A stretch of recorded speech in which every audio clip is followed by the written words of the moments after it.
Welcome back to MGD 111 Photoshop 1. We're going to continue looking at transformation tools. Let's go back to Photoshop. And I've got my Flagpole 2 picture here with the flag just pasted in the middle. It hasn't been transformed or anything. So what we're going to do again is just select the area. You don't have to do it as precisely. Just make sure everything that you want to transform on this layer is contained inside there. The next transformation we're going to take a look at is under Edit, Transform, and it's Rotate. This one's pretty simple. Again, when we are inside the box here, we can actually just move it into place. But if we move outside, you'll see we get this this little corner arrow thingy. We've seen that before when we were looking at cropping and other things. So it allows us to rotate the image while we're doing this. And again, once we move inside here, we can move it. So it allows us to move and rotate. Now, you may have noticed in the very center there's this little crosshair thingy.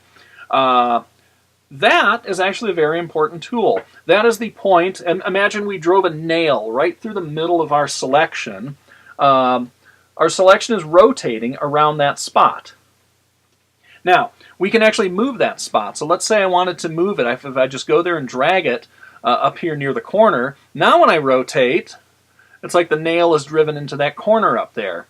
It's not a function I use very often. Honestly, I'm better off most of the time just rotating and moving and getting it into place.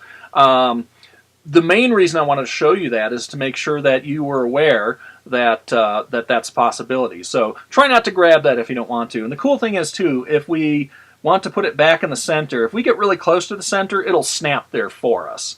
So that's pretty neat. So rotate is a separate function from the other transforms. Now, wouldn't it be cool if we could do more than one thing before we transform this? Well, here's kind of a neat feature.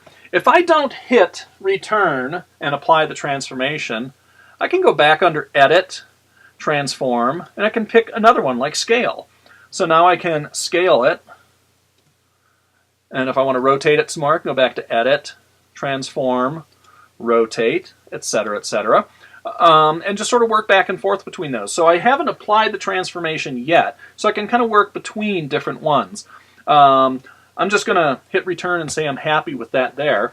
Most of the transform tools that show up in that menu, Edit, Transform, most of these you can do that with. There are a few in here that you have to apply the transformation and then do it separately. But we'll get to that a little bit later. So for now, I'm just going to leave that as is. I'm going to go back to my history where I pasted the image, and we're going to start with that state for the next lesson.